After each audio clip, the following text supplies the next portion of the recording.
La entrega de computadoras y tablets han marcado la era Bukele en el campo de la educación, pero ¿ha sumado más estudiantes en las aulas? ¿Los estudiantes matriculados finalizaron el año? ¿Los resultados en las pruebas Avanzo mejoraron? Esto y más en el siguiente reportaje.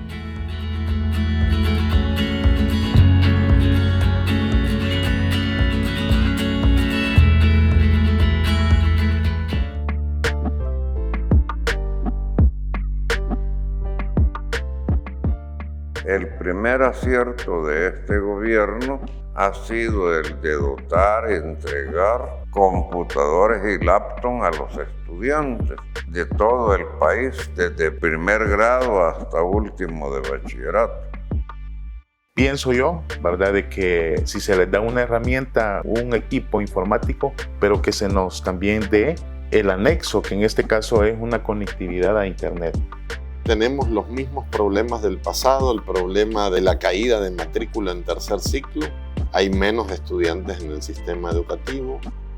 En el 2019, el número de estudiantes matriculados en el sector público y privado fue de 1.355.077. Para el año 2022, la matrícula fue de 1.269.756. Significa que el número de estudiantes se redujo en 85.321.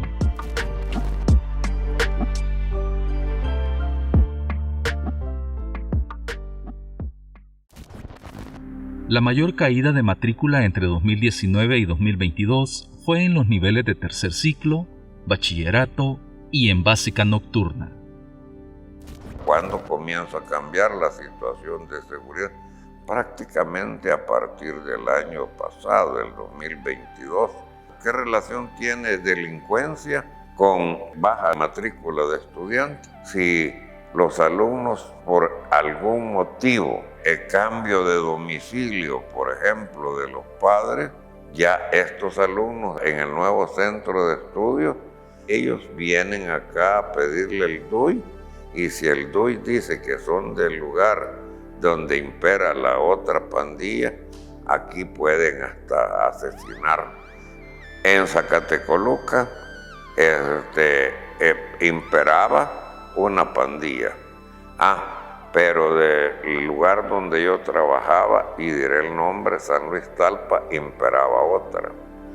Los alumnos que querían seguir estudiando en el Instituto Nacional de Zacatecoluca tenían problemas de seguridad por llegar de aquí a allá. Entre 2019 y 2021, muchos estudiantes, principalmente de tercer ciclo y bachillerato, desertaron o abandonaron los estudios por motivos como abandono del país, bajo rendimiento académico, cambio de domicilio del estudiante, dificultades económicas y otras causas. Hubo un año que fue bien notorio la deserción por parte de la delincuencia, la acechanza de las pandillas, ¿verdad?, afectó enormemente. Hubieron familias que tuvieron que irse prácticamente del cantón buscando refugio por sus hijos. Nos hemos visto afectados en ese aspecto. Sin embargo, se ha tratado de buscar mecanismos para poder sobrellevar ese tipo de situaciones. Aquí estamos en el Centro Escolar Cantón El Cedro, ¿verdad?, del municipio de Panchimalco. Aquí atendemos un total de 450 estudiantes, ¿verdad? Tenemos desde parvularia, primer ciclo, segundo ciclo y tercer ciclo. Las señales, internet móvil, celulares, es bastante mala. El problema que tenemos es de conectividad, acceso a internet, ¿verdad? De hecho, a veces los maestros tenemos que ver de qué manera podemos tener un poco de señal para poder mandar tal vez algún mensaje, algún WhatsApp. Creo que son dos cosas. Uno, lo geográfico, ¿verdad? La ubicación que tenemos, estamos bastante escondidos, ¿verdad? Por el acceso. Y el otro punto son falta de repetidoras, creo yo, de parte de las empresas. Porque así como tenemos problemas con internet, tenemos problemas de señal móvil. Computadoras sí me dieron, pero internet no. Le paso internet de mi teléfono a la computadora. La mamá anda, ya se va a trabajar, ella trabaja pues en casa. Y allí van viendo cómo hace para ponerle su paquetito de su $1. Yo oí mencionar el paquete que le iban a dar entonces, pero eso no se les han dado.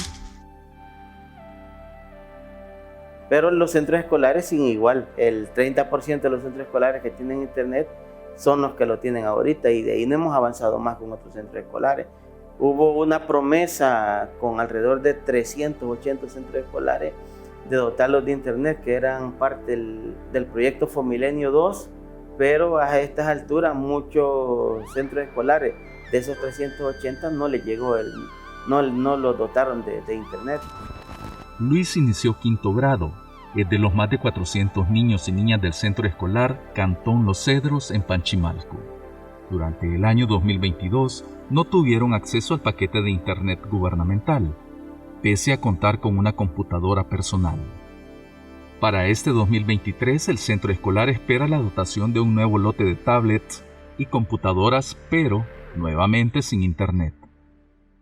Nos encerramos, ¿verdad?, en lo que tenemos acá, y el estudiante no tiene la oportunidad de indagar o de conocer nuevas teorías, nuevas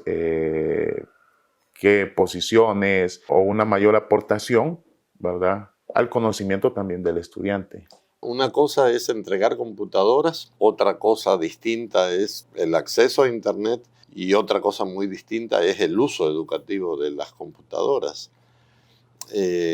O generar bilateralidad o empatía pedagógica para emprender. O sea, yo creo que nos quedamos solo en la entrega de computadoras. Que yo sepa, no ha habido como una preparación para esta transformación digital, mejorar la conectividad. Nosotros esperaríamos que se nos tome en cuenta, ¿verdad?, y tener una actualización, podríamos decir, de equipos. Recuerde que la tecnología año con año se va actualizando, ¿verdad? Entonces nosotros podemos ver una máquina bonita, ¿verdad?, bien presentable, pero sus capacidades a veces ya no cumplen los requisitos, ¿verdad? Algunas encienden, pero las actualizaciones día con día están surgiendo y a veces los equipos van quedando obsoletos. Datos del Mineducit, disponibles hasta el año 2021, indican que más de 500,000 de salvadoreños de 10 años o más son analfabetas. Más de la mitad se concentran en el área rural, siendo las más afectadas las mujeres. A eso se suma que el promedio de estudios que alcanzan es 7º grado. No se ha visto mejoría, continuamos igual, incluso se han escondido datos. Por ejemplo, en estos momentos no conocemos cuáles fueron los resultados de la prueba Avanzo del año pasado para los estudiantes de educación media. Se desconoce cuál fue la totalidad de estudiantes matriculados en el año 2022, cuál fue la inasistencia, la deserción que se dio, porque se ha caracterizado este gobierno por esconder datos. De cada 10 niños que terminan 6º grado, solo 4 terminan bachillerato, solo 2 ingresan a la universidad y solo 1 se gradúa. O sea, 1 de cada 10 niños tienen oportunidad de desarrollarse. Si nosotros no controlamos la deserción en tercer ciclo, van a seguir capturando jóvenes. El tema de las pandillas no se va a acabar porque es alimentado por un flujo de deserción. La migración no se va a acabar, van a seguir yéndose niños y niñas. Entonces yo creo que hay que examinar esto con más seriedad y profundidad y cuidar mejor al sistema educativo, que es la matriz de las oportunidades, de las posibilidades y de los desafíos del país. En el caso de acá, o si un joven quiere, por ejemplo, estudiar en Planes de Renderos, ¿verdad?, que es el que le queda más cerca, tiene que abordar 2 transportes, ¿verdad?, tanto para ir como para regresar. Entonces allí es un gasto, ¿verdad?, si lo vemos desde ese punto de vista. Las condiciones económicas a veces no colaboran mucho, ¿verdad? Quizás el joven valora, no, mi mamá ya no me puede ayudar, y hay algunos que optan para trabajar y así ellos poderse ganar la vida.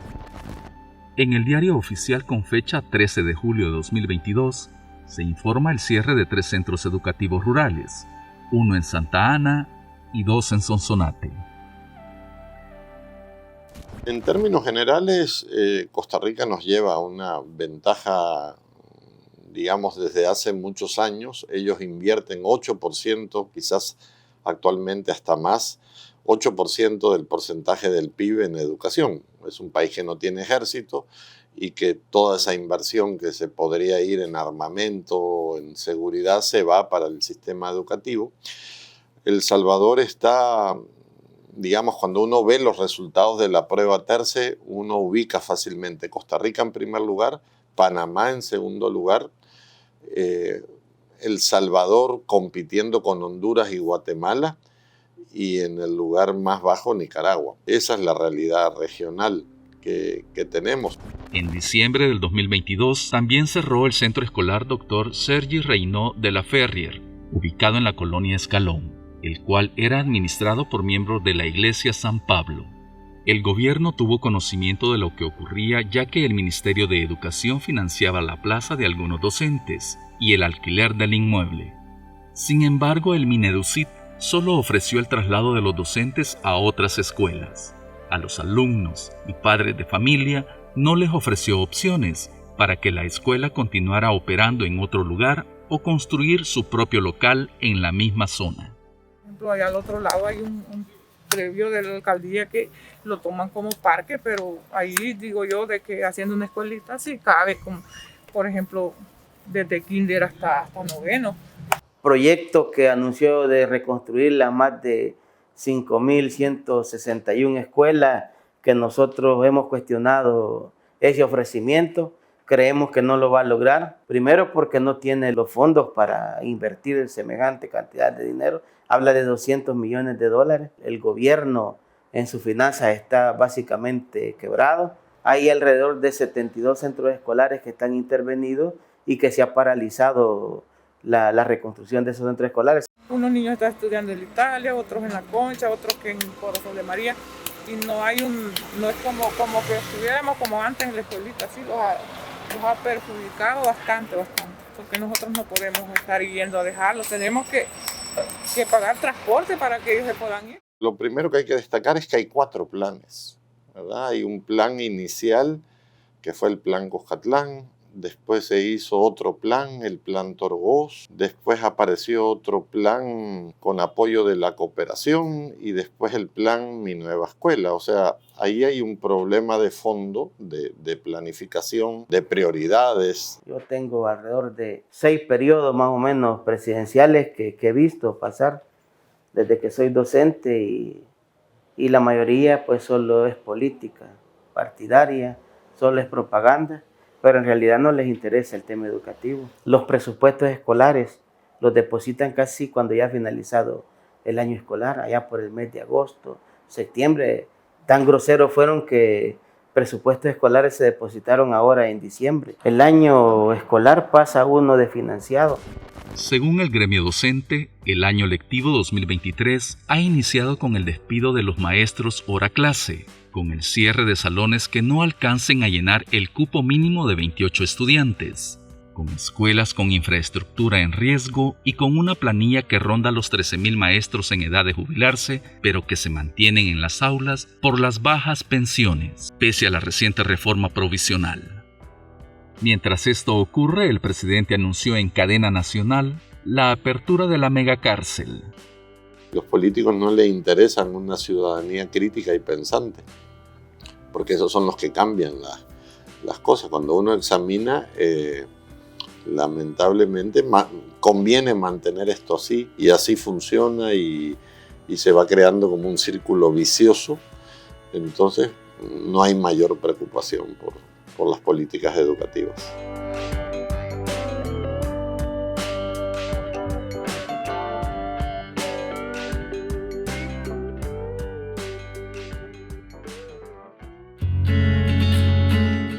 A continuación, el editorial. El índice de percepción de la corrupción que año con año publica Transparencia Internacional revela que El Salvador no avanza en el combate contra la corrupción. Se ubica en el puesto 116 de 180 países evaluados, obteniendo apenas 33 de los 100 puntos posibles. A más puntos, menos corrupción. Lamentablemente, la opacidad informativa sobre el uso de los fondos públicos se ha profundizado en la administración de Bukele. Se han aprobado leyes que favorecen la corrupción y frecuentemente se reserva información que debería ser de dominio público, escondiéndola hasta por 7 años, lo que es un signo inequívoco de la poca voluntad de luchar contra la corrupción. La lucha contra la corrupción requiere de transparencia y contar con instituciones de control fuertes e independientes y con una legislación que tenga dientes para castigar a los corruptos. En El Salvador vamos en dirección contraria. Recientemente se aprobó la Ley de Compras Públicas que va de los procedimientos administrativos que aseguran los principios de transparencia, competencia e integridad en las compras públicas. Se ha debilitado el Instituto de Acceso a la Información Pública y su rol de ente garante a favor de la ciudadanía, y actualmente los portales de transparencia están desactualizados. Tampoco se ha fortalecido la Corte de Cuentas para asegurar su independencia y que ya no sea más un instrumento político al servicio del poder, para convertirla en una institución de auditoría estricta y capaz de descubrir la corrupción de quienes administran el aparato público, generando las pruebas necesarias para perseguir legalmente a los corruptos. Fortalecer la independencia de las instituciones de control, obligar a los funcionarios a la rendición de cuentas y que la población tenga acceso libre a la información sobre la gestión pública son elementos indispensables para corregir esta especie de cáncer maligno que mina la salud de la sociedad salvadoreña. Si no se actúa con valentía contra la corrupción, los costos humanos y los daños para el desarrollo serán cada vez mayores y la mayoría de salvadoreños seguirán siendo perjudicados por la corrupción. Tal como van las cosas, no se prevé un cambio radical en esta forma opaca y nefasta de proceder que se ha hecho costumbre y es un grave vicio hondamente incrustado en la clase política y en las instituciones estatales. Pese a las críticas de las actuales autoridades contra la corrupción de sus predecesores, siguen apostándole a la opacidad y a la gestión de los recursos públicos con los mismos vicios de antaño. Como dice la presidenta de Transparencia Internacional, la única ruta sostenible hacia una sociedad libre de corrupción es asegurar que la población tenga la posibilidad de hablar libremente y trabajar colectivamente para pedir cuentas a aquellos que ostentan el poder.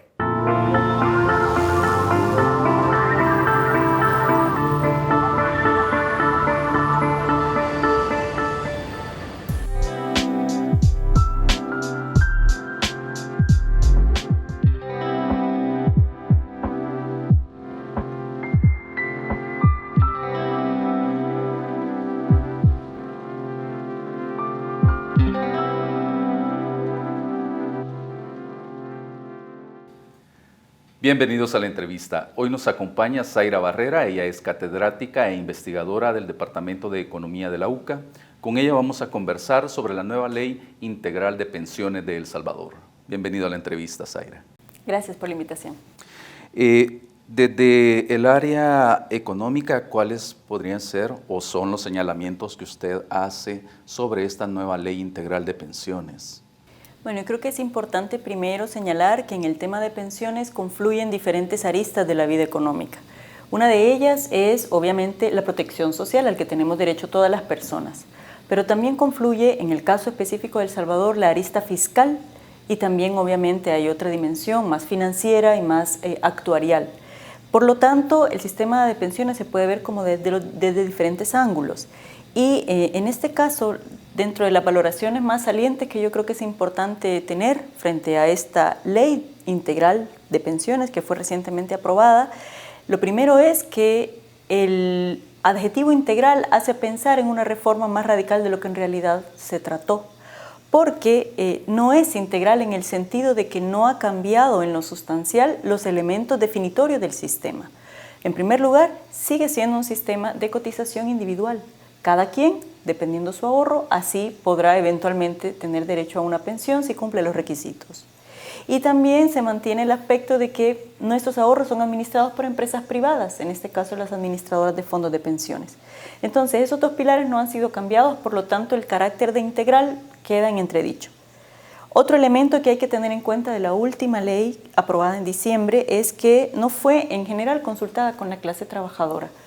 Sí hubo reporte de algunas consultas, especialmente con algunos sindicatos del sector público, pero no hubo una comunicación más abierta y más franca con la población trabajadora a través de un mecanismo de comunicación más efectivo. Porque la reforma de pensiones fue anunciada desde septiembre de 2021, luego se mantuvo en secretismo, solo había como rumores de cuál es la tónica que podía tener esa reforma.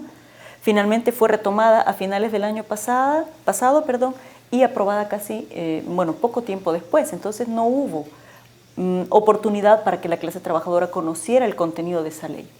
Zaira, aparte de usted pues ya nos mencionaba de que no hubo mucha consenso en esta nueva ley y aparte se dejan a sectores de trabajadores fuera, aunque su nombre lo dice integral, ¿verdad? Pero sectores como agricultores, también trabajadores domésticos, quedan fuera de esta y se les viene prorrogando sus derechos laborales y cobertura social, por decir algo. Exactamente. Yo creo que la legislación laboral en El Salvador discrimina a las personas trabajadoras, especialmente, como usted ya lo mencionó, a las personas que se dedican a labores agrícolas y también a las personas que se dedican al trabajo en el hogar de manera remunerada. Y eso significa que hay que cambiar esa legislación que incluso está vigente en el componente de contributivo de salud, que es la ley del Seguro Social. Entonces habría que tener en cuenta esos cambios y obviamente también habría que compatibilizar estos regímenes de trabajo con la protección social, tanto en materia de pensiones como en materia de salud. De hecho, esa es una de las debilidades que tiene el sistema. Aparte de la baja cobertura, es una cobertura que deja por fuera a cierto tipo de trabajadores y trabajadoras, como los que ya mencionamos, del área agrícola y también del trabajo del hogar remunerado, pero también todas las personas autoempleadas, ¿verdad?, que quedan por fuera de la cobertura. De hecho, según la encuesta de hogares de propósitos múltiples, si nosotros tomamos el total de población adulta mayor en El Salvador en este momento, según la encuesta en 2021, si tomamos a todas las personas de más de 60 años de edad, que oficialmente, digamos que sería menor a la población que debería estar recibiendo pensión, porque deberíamos incluir a las mujeres entre 55 y 60 años, porque a partir de los 55 las mujeres tenemos edad para pensionarnos. Pero dejemos afuera esa parte de la población y quedémonos con la población adulta mayor, hombres y mujeres de más de 60 años de edad, y si tomamos el total de personas pensionadas por vejez que reporta el Boletín Estadístico Previsional, tendríamos que solamente 13 de cada 100 personas adultas mayores en El Salvador reciben pensión. Entonces, suele utilizarse como indicador de la cobertura el porcentaje de personas cotizantes respecto a la población económicamente activa, que eso equivale actualmente al 28.5%. Es decir, casi 29 de cada 100 personas económicamente activas cotizamos a las AFP. Eso es muy bajo. Pero luego, si lo miramos desde la pensión, como acabo de decir, es todavía más bajo, es menos de la mitad de eso. 13 de cada 100 personas adultas mayores recibiendo una pensión. Luego, otra debilidad del sistema, aparte de estas exclusiones que ya mencionábamos, de la baja cobertura, es que ofrece bajas prestaciones para las personas. Y esto se manifiesta en las continuas reformas que ha sido necesario hacerle al sistema.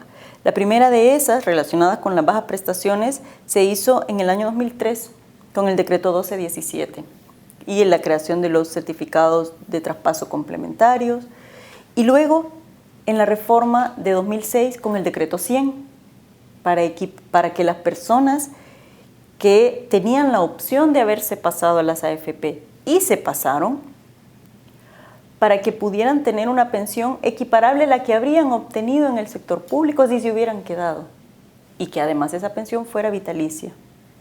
Entonces, y luego en esta reforma del pasado diciembre de 2022 también hay un reconocimiento de estas bajas pensiones a través de este mecanismo del incremento del 30%. Entonces, es un sistema que genera bajas prestaciones. Luego, es un sistema que es desigual, no solo entre trabajadores y trabajadoras del sector público y del sector privado, que de por sí ya es desigual la situación en términos de remuneraciones, ¿verdad? Los salarios en el sector público son más altos que en el sector privado, en general, en promedio, pero también en términos de la estabilidad laboral. Por lo menos hasta hace poco la estabilidad laboral en el sector público era mayor que en el sector privado. Y digo hasta hace poco porque se está ampliando la modalidad de contratación por servicios profesionales también en el sector público, lo cual rompe con la estabilidad laboral que le había caracterizado hasta ahora. Hay desigualdad también en el monto de las pensiones. De hecho, eso lo reconoce el mismo Plan Cucatlán, diciendo que es un sistema desigual. Hay pensiones muy altas y pensiones muy bajas, la mayoría, por cierto, muy bajas. Luego también tenemos que es un sistema insostenible.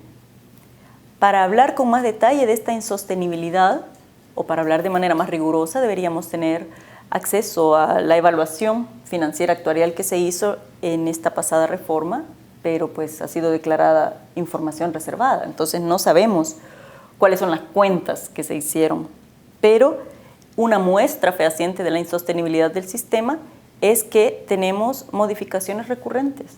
Tuvimos, después de la reforma sustitutiva que se aprobó en el 96 y que entró en vigencia en 1998, tuvimos la reforma de 2003, tuvimos la reforma de 2006 con la creación del fideicomiso de obligaciones previsionales y el decreto 100, y luego tuvimos la reforma de 2017 y luego hubo una serie de reformas en 2020 relacionadas con algunas prestaciones y ahora la reforma de 2022.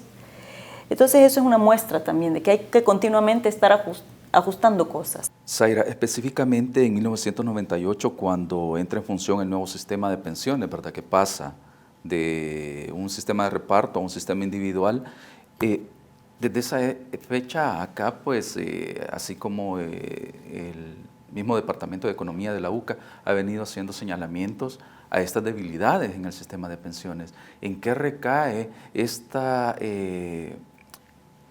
falta de interés en ir cambiando aspectos como todos los que usted ya mencionaba? Pues, bueno, en principio también hay que mencionar que el sistema de pensiones está muy ligado a cómo funciona, por un lado, el mercado de trabajo y por otro, las finanzas públicas. En el caso de El Salvador, cuando se estaba evaluando, discutiendo, si se le puede llamar así, la reforma sustitutiva, hubo señalamientos en ese momento de que era poco conveniente para el país adoptar ese sistema de pensiones, que solo había tenido éxito en Chile, en el sentido de implementarse. En otros países fue rechazado. Y en el caso de El Salvador, lo que se señalaba era que la población de personas trabajando en el sector formal era muy baja. Por lo tanto, era poco probable que un sistema de este tipo incrementara la cobertura en materia de protección social de pensiones para la población trabajadora, por el tipo de trabajos que había acá. Luego también había poco desarrollo del mercado de valores en El Salvador, con lo cual era muy probable que ese sistema enfrentara problemas para colocar esos fondos de pensiones y que obtuvieran alta rentabilidad, por lo que se iban a terminar usando para financiar al Estado, cosa que es lo que ha sucedido. Zaira, también se puede pensar que como es un tema de pensiones y si yo no tengo la edad todavía de jubilarme o en el peor de los casos no trabajo por el momento porque pues estoy estudiando o todavía no tengo acceso al mercado laboral, esto no me perjudica, se puede pensar. Sí, nosotros, y cuando digo nosotros me refiero en el Departamento de Economía, pero también con el colega Armando Álvarez, que elaboramos este estudio publicado por Claxo, insistimos en que la forma en la que funciona el sistema de pensiones en El Salvador hace que se redistribuya la riqueza en el país, pero que se redistribuya de manera regresiva, o sea, quitándole al que tiene menos y pasándole al que tiene más. ¿Por qué?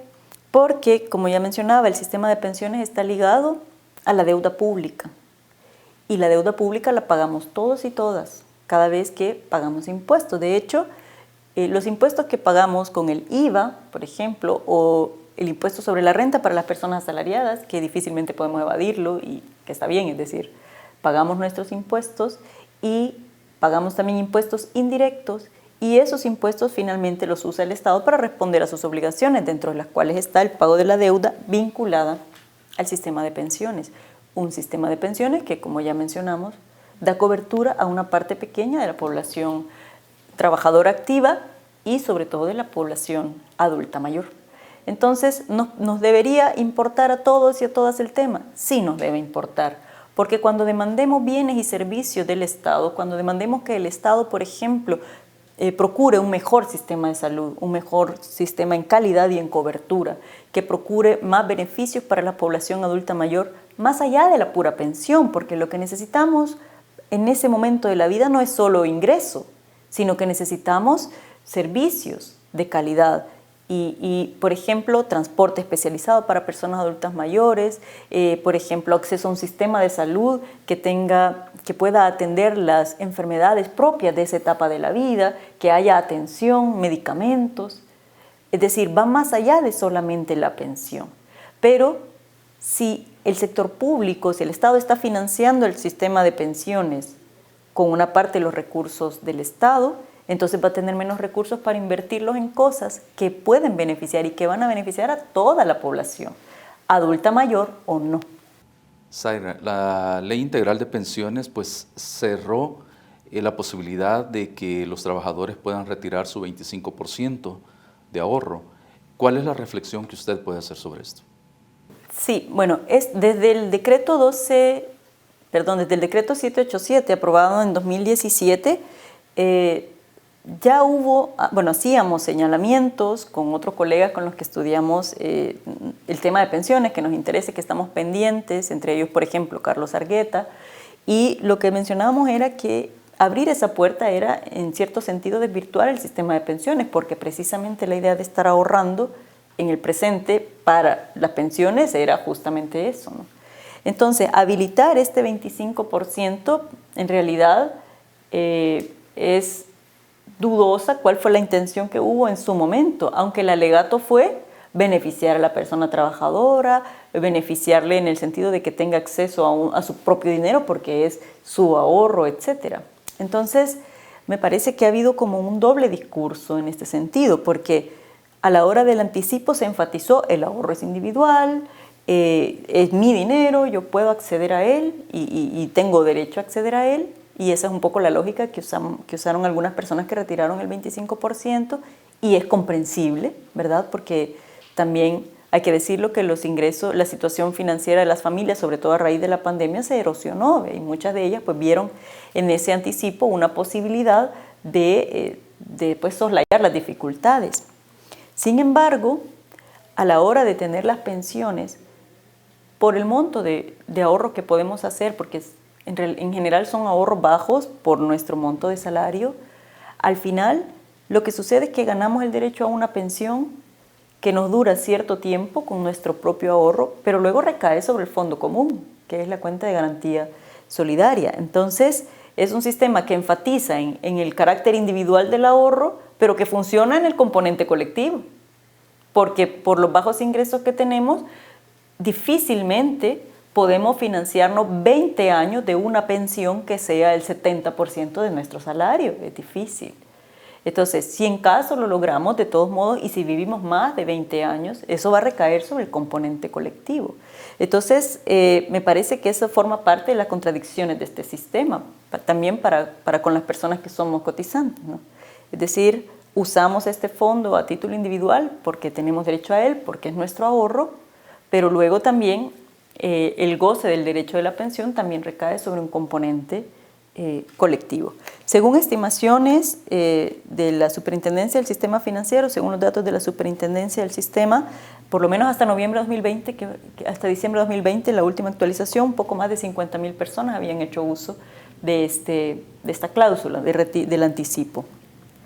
Y también hay que decir que el hecho de que se haya hecho uso de ese anticipo también tiene que ver con la incertidumbre, porque muchas personas, más allá de necesitar inmediatamente ese dinero, lo que veían era incertidumbre en torno al rumbo del país y decían, bueno, al menos la cuarta parte, pues la quiero aprovechar porque después no sé qué va a pasar. Máxime cuando había rumores de una reforma de pensiones que no se sabía de qué tipo iba a ser y entonces era como, bueno, por si pasa cualquier cosa, retiro al menos una cuarta parte. Entonces, por si sí o por si no, según las declaraciones de la diputada Sueci Callejas, que reseñadas en la prensa gráfica el 10 de diciembre, aproximadamente el fondo se había vaciado, digámoslo así, en alrededor de $1.000 millones. Entonces, como pues ya señalaba, ¿no? Claro, es que es un derecho de las personas porque este sistema de cotización individual enfatiza en el tema individual que cada quien se supone ahorra para sus pensiones. Pero en el caso de El Salvador es difícil por los bajos salarios, por la baja rentabilidad y finalmente terminamos recayendo sobre el colectivo. Okay. Bueno, Zaira, agradecemos por cuestiones de tiempo, agradecemos su información en esta entrevista. Bueno, con mucho gusto. Los invitamos a que sigan con más del programa Miradas.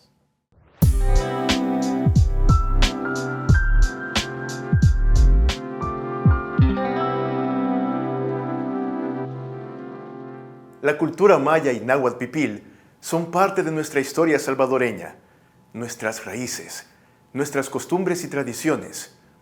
Es por ello que Audiovisuales UCA trae nuevamente esas producciones que han tenido una gran aprobación por el público a lo largo de 20 años y que a pesar del tiempo siguen vivas.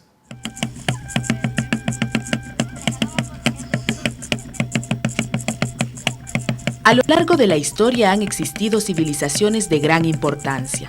Una de ellas es la cultura maya, considerada rica en creencias por su religiosidad y adoración a los dioses, por sus aportaciones como el calendario, el telar, su organización social, entre otras.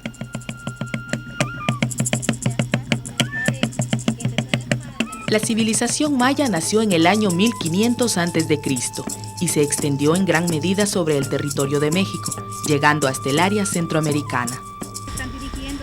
La parte occidental del país fue su lugar de asentamiento y es allí donde en la actualidad se registran huellas de sus monumentales construcciones como los sitios arqueológicos de San Andrés, Tazumal y Joya de Serén. Joya de Serén muestra algunas características muy propias de las formas de vida maya, incluso de la élite maya, para de alguna manera entender cómo estaban organizados. O sea, qué cultivaban, qué comían, cómo vivían, cuáles eran sus formas constructivas. Uno de los aspectos importantes creados por los mayas fue el calendario. Este les permitió medir el tiempo con mucha precisión y es donde tuvo su origen el calendario utilizado en la actualidad. Ellos utilizaban dos tipos de calendarios, el solar llamado Av de 365 días y el solquín de 260 días. El estudio de los astros les permitió hacer una aproximación muy exacta sobre el tiempo de rotación de la Tierra, que no difiere mucho del planteamiento de Albert Einstein y los cálculos de la ciencia actual. El sistema de creencias que para ellos explicaba el carácter y el orden del mundo fue un factor importante de su civilización, debido a la diversidad de dioses que adoraban. Este es el sagrado fuego, este es el sagrado agua. Y estos son los componentes de la vida, porque un año que no caiga agua, ¿de qué nos vamos a alimentar? La religiosidad se manifestaba en todas las áreas de la vida. Por ejemplo, adoraban al dios Yumicax, señor del maíz y la agricultura, pidiendo bendición para sus cultivos reflejados en cosechas fructíferas. El mismo dios era para la bendición de los matrimonios. Una práctica muy común era el sacrificio que ofrecían a sus dioses, que iban desde holocaustos florales hasta el autosacrificio como una forma de tributo y respeto a sus deidades. La religiosidad de los mayas está presente en nuestros pueblos, aunque no con la misma intensidad y entrega que ellos practicaban. Bueno, los mayas es una población inicialmente igual, son grupos que lo que algunos le han llamado protomayas, que son como el origen que va social que va a dar pie o va a dar pauta para que se desarrolle la majestuosidad de la cultura maya. En algunas de las comunidades indígenas aún se sigue rindiendo tributo al dios Sol, las estrellas, la luna, como muestra de la herencia maya y sus formas de adoración.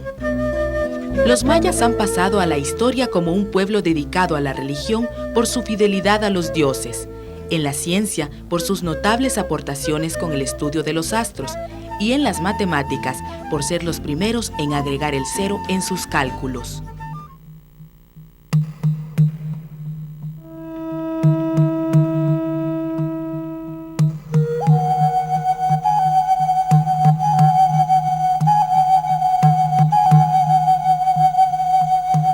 Timoy matik, nikpia, yek tayua, tamaktianis tecus, tamak isihuapilchonas, yekangualay.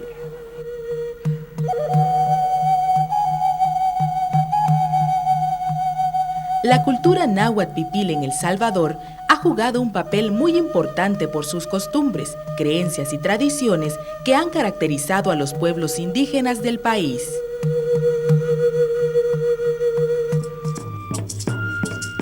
La población pipil llega a territorio salvadoreño en el año 900 a 1200 después de Cristo, situándose en la parte occidental del país.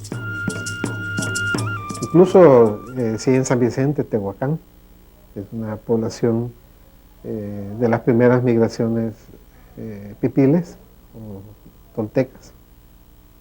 Entonces todo el occidente del país prácticamente es de pipiles.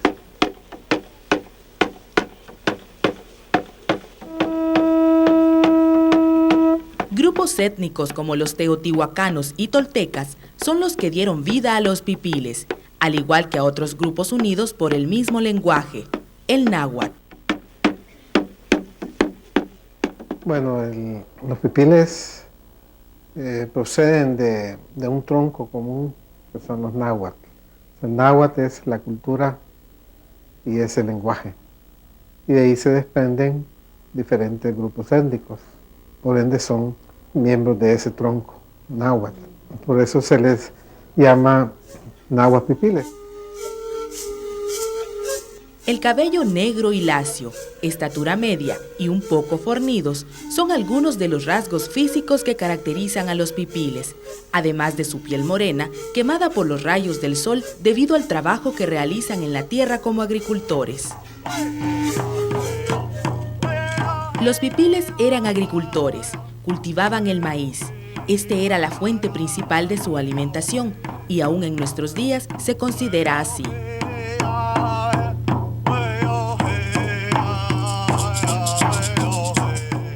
Otros de los cultivos importantes eran el frijol y algunas hortalizas como tomates, chiles verdes y calabazas, considerados parte de su dieta alimenticia.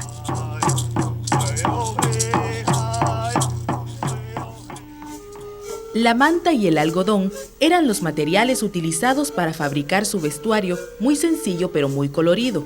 Las mujeres usaban unas faldas o enaguas que enrollaban a sus caderas y una camisa o huipil. Los hombres también usaban calzoncillos de manta largos y caites hechos de forma artesanal para calzar sus pies. El vestuario pues ya no se utiliza como lo utilizaban nuestros antepasados después del 32 ya nuestras mamás, abuelas no pudieron usar nuestros atuendos. La religiosidad del pueblo pipil es un aspecto que también los caracteriza, pero sobre todas las cosas adoraban a un Dios creador del universo. La creencia es, primeramente, creer en un Dios que formó el universo, formó nuestro planeta Tierra, para que el ser viviente tuviera formas como vivir. Las tradiciones y costumbres del pueblo pipil para muchos forman parte de un mundo desconocido y fantástico que representa la forma de vida de nuestros indígenas. pero también son parte de nuestra historia. Tupal, Teitinemi, Ticne Ilhuicat, Cualtilia Nitetitucay, Timacan Ashan Iwan Mumushtak.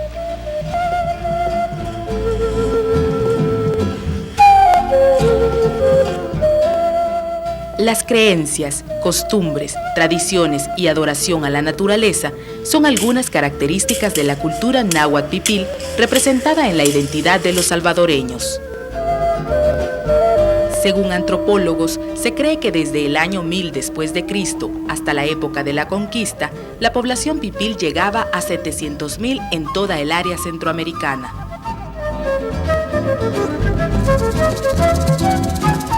El idioma náhuatl es el que une a diferentes grupos como los pocomames y también a los pipiles, que traducido significa pequeño o chiquito.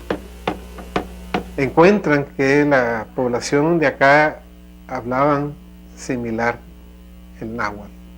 Entonces, a esta población que ya vivía acá, antes de la llegada de los españoles, estos indígenas le llaman pipiles, porque se supone que es hablar como niños o hablar en forma diferente.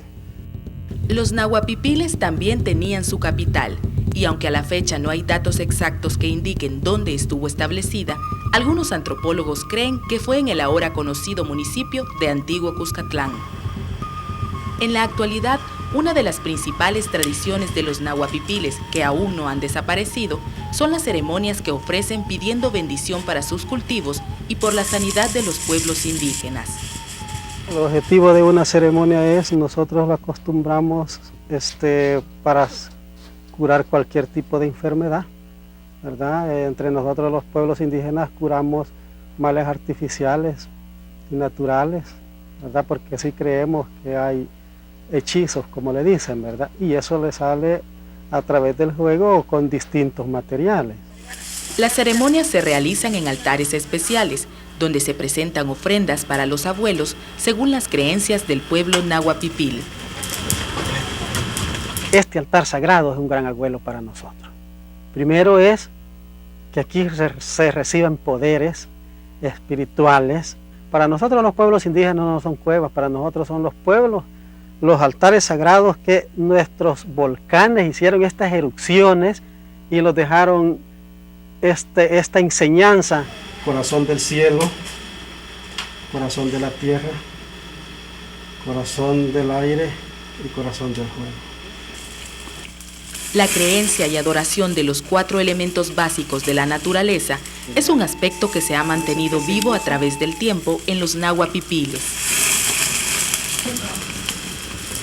La tierra, uno de los elementos sagrados para los nahuapipiles, siempre fue motivo principal de guerra para protegerla y cultivarla, ya que de ella se obtiene el sustento a través de sus cultivos. La tierra, que es la santa madre de nosotros, ¿verdad? Es la que nosotros más necesitamos. ¿Para qué la necesitamos? Para tener nuestra alimentación. La alimentación sencilla, pero cargada de nutrientes, siguen siendo plantas como el chipilín, la mora, yuca y otras hierbas cosechadas por ellos mismos. Te damos gracias, gran Creador, que tú nos diste compañía humana. Todo lo que hacemos nosotros los indios lo hacemos con fe. El valor y el significado que los nahuapipiles atribuyen a la tierra, tal, al sol, tonal, y la luna, metzli, van más allá de un significado religioso mezclado con cierto misticismo y poderes sobrenaturales para muchas personas. Esa forma de creer y pensar es parte de nuestra historia reflejada a través del tiempo en los nahuapipiles.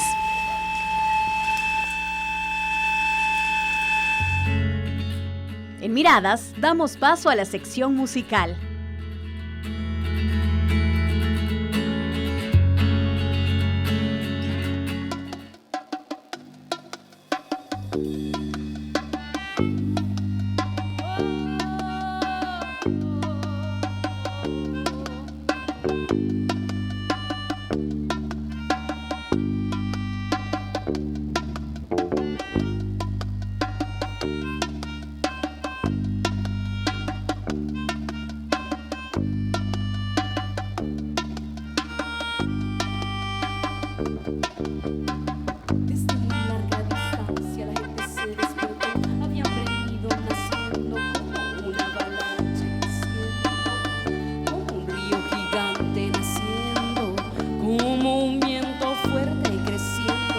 como un ciclón, sí, como un ciclón,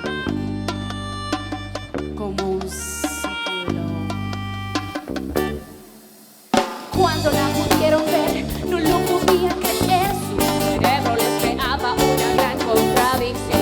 Sí, contradicción. ¿Cómo era posible tan pequeña parecer, tan débil parecer, tan frágil parecer y crear tan grande conmoción?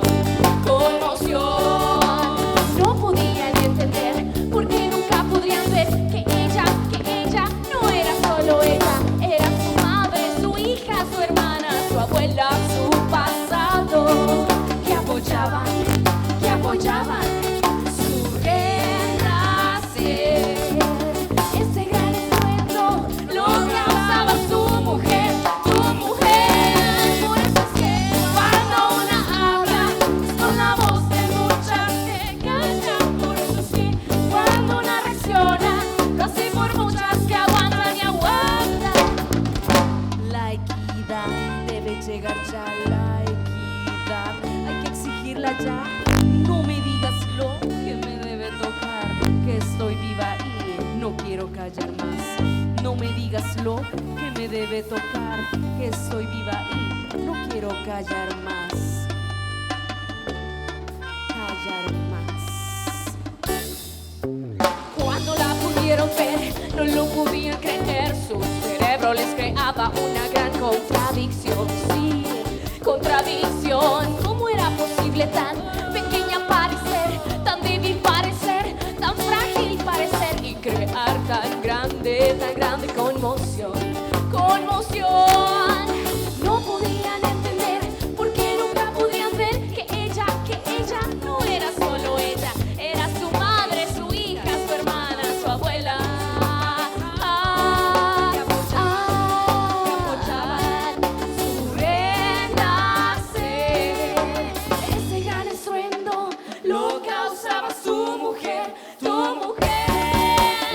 Ese gran estruendo lo causaba su mujer, tu mujer. Por eso es que cuando una habla es con la voz de muchas que callan. Por eso es que cuando una reacciona lo hace por muchas que aguantan y aguantan. Por eso es que cuando una habla es con la voz de muchas que callan. Por eso es que cuando una reacciona lo hace por muchas que aguantan y aguantan. Aguantan y aguantan. Aguantan y aguantan. Aguantan y aguantan. Aguantan y aguantan.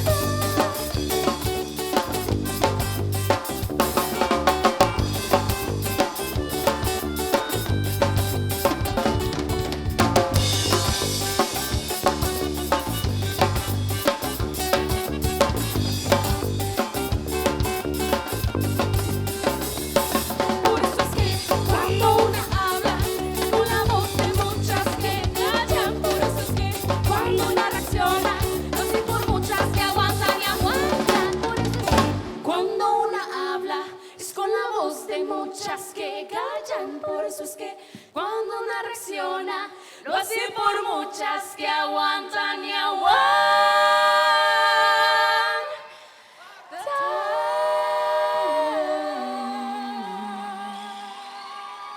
No se pierda la próxima emisión de su programa Miradas. Más que todo vienen pensamientos negativos, muchísimos pensamientos negativos, que uno sabe por qué me está pasando esto. En la universidad hay casos que se han suicidado, que eso ya es como lo más extremo. Entran pensamientos suicidas, bien complicado, de que uno, ¿para qué existo?